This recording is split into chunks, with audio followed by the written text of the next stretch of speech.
A casting director once looked at a tall, quiet young actor and said something that should have ended everything. You're not leading man material. You're too stiff, too controlled. Audiences won't feel you. That sentence has buried thousands of careers. Most people never recover from a verdict like that because rejection at the beginning feels like truth, final truth. But what makes this story different is not talent, not luck, not even opportunity, it's emotional endurance. The actor didn't explode, didn't argue, didn't defend himself. He nodded, thanked the man, and walked out.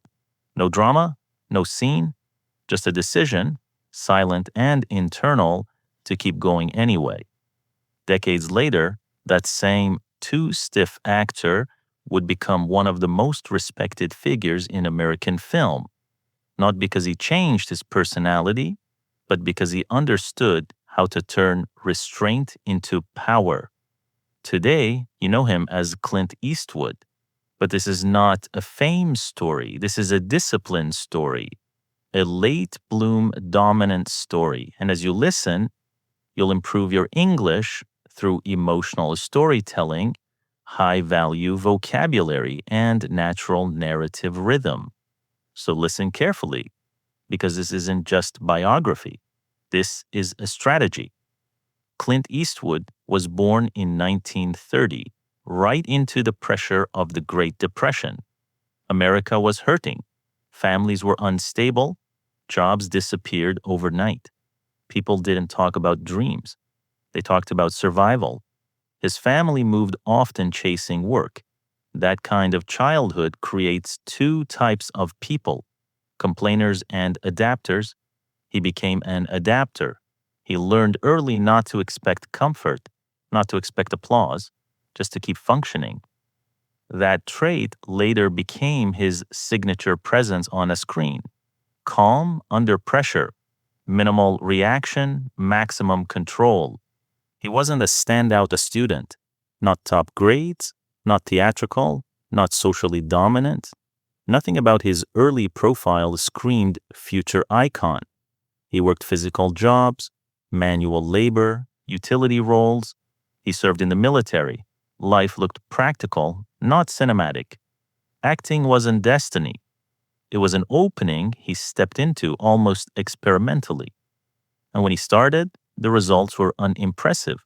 Small parts, background roles, flat feedback, studio notes that said things like limited range and low emotional output. In modern language, they thought he was boring. Here's a powerful English phrase for you. Early rejection creates emotional sorting. It separates people who quit from people who calibrate. He calibrated. He didn't try to become louder. He studied timing, camera distance, micro expression. He learned that film acting isn't stage acting. Small control reads stronger on camera than big emotion. That insight changed everything. His first steady break came through television, the series Rawhide. It wasn't prestige, it wasn't art, it was work, long shooting days, repetitive structure, but repetition is training if you treat it that way. He watched directors closely, learned blocking, learned shot economy, learned that silence plus eye focus creates tension. That's advanced performance language. And he was learning it quietly while others chased the spotlight roles. Then came the unexpected turning point, the Italian Western films. Low budget, foreign production.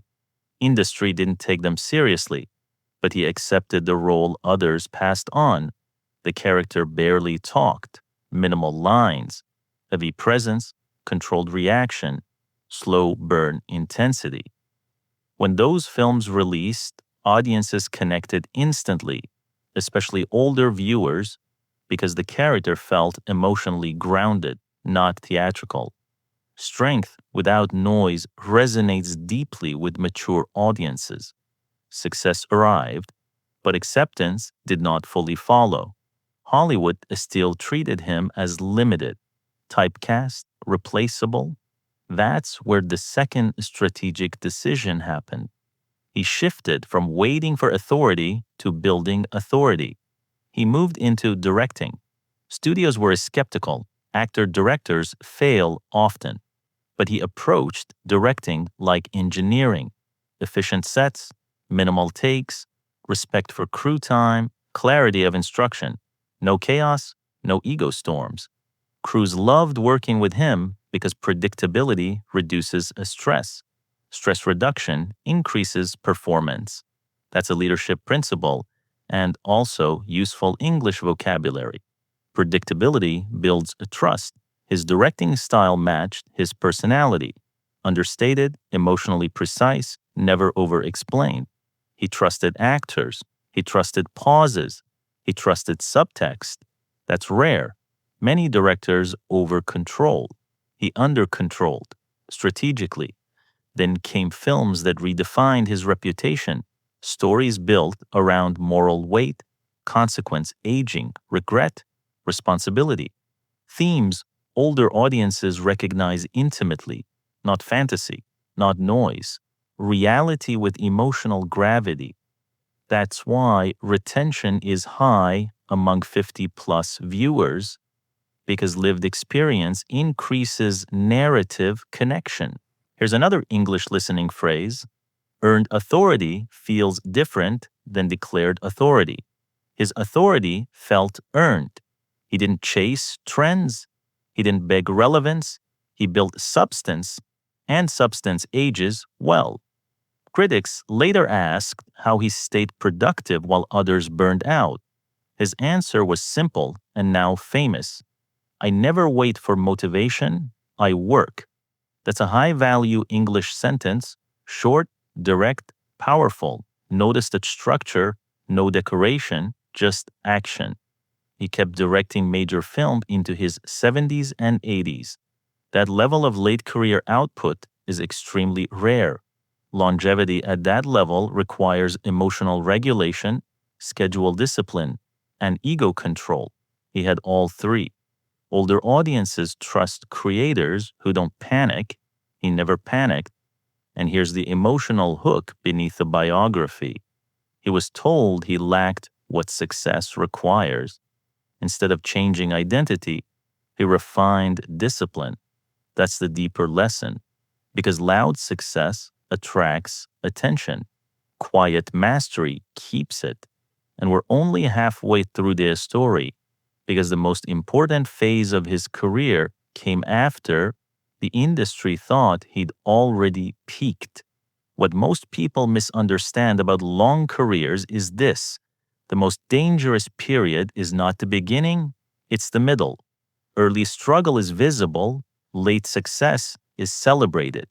But the middle, the plateau, destroys more careers than failure ever does. That's the phase where people get comfortable, distracted, or afraid to evolve. Clint Eastwood did the opposite. Instead of protecting his image, he expanded his range. Instead of repeating safe roles, he chose difficult stories: morally gray characters, flawed heroes, uncomfortable truths. That creative risk is one of the strongest predictors of long-term artistic survival. Here's an English phrase worth remembering: comfort shrinks careers. Challenge expands them. As he grew older, his screen presence changed. And instead of hiding that, he used it. His characters became more reflective, more burdened, more human. Films like Unforgiven and Gran Torino weren't built around youthful dominance. They were built around consequence, regret, and accountability. Those are emotionally mature themes. That's exactly why older audiences stay engaged, because they see themselves in those conflicts. Regret is universal. Responsibility is universal. Time passing is universal. When stories reflect lived experience, retention rises naturally. He also developed a directing habit that became legendary in Hollywood. He rarely did many takes, sometimes just one or two.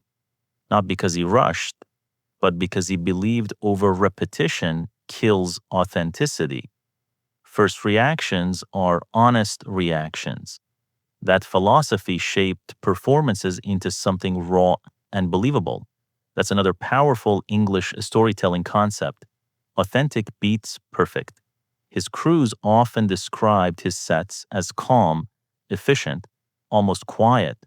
No shouting, no chaos, no ego storms. That environment produces better creative output, and it also reflects leadership psychology. Emotional stability spreads through teams faster than stress does. He led by tone, not volume. But success didn't remove criticism, it changed its shape. Some critics said his style was too simple, too restrained, too traditional. He didn't respond publicly, he responded with output, more films, better films, deeper films. That's a pattern worth noting. Professionals answer doubt with work, not defense. Now let's connect this to your English learning focus. Notice how narrative English uses contrast structures to build tension. He wasn't loud, he was controlled. He didn't rush, he endured. He didn't chase relevance, he built durability. That contrast pattern appears constantly in American documentary narration. Listening for it improves comprehension and retention. In his later years, interviews revealed something even more important than craft: perspective. He talked openly about time, about aging, about not wasting energy on things that don't matter. One of his strongest recurring themes was personal responsibility. No excuses, no victim posture, just ownership. That resonates strongly with older American audiences because responsibility culture shaped their generation. He once summarized his philosophy with a line that sounds simple but carries weight. Do something, even if it's wrong, do something.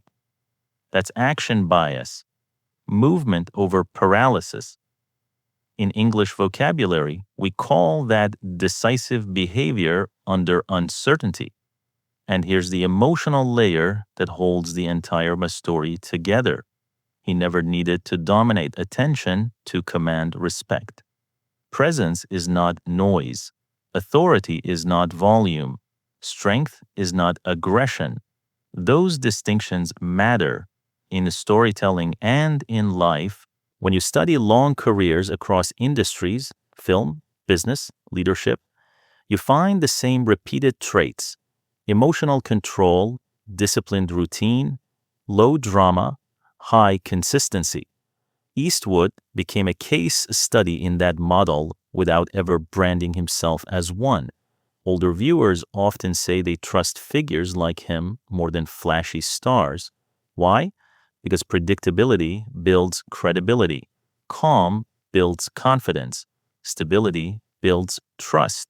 Let's add another useful English listening phrase here.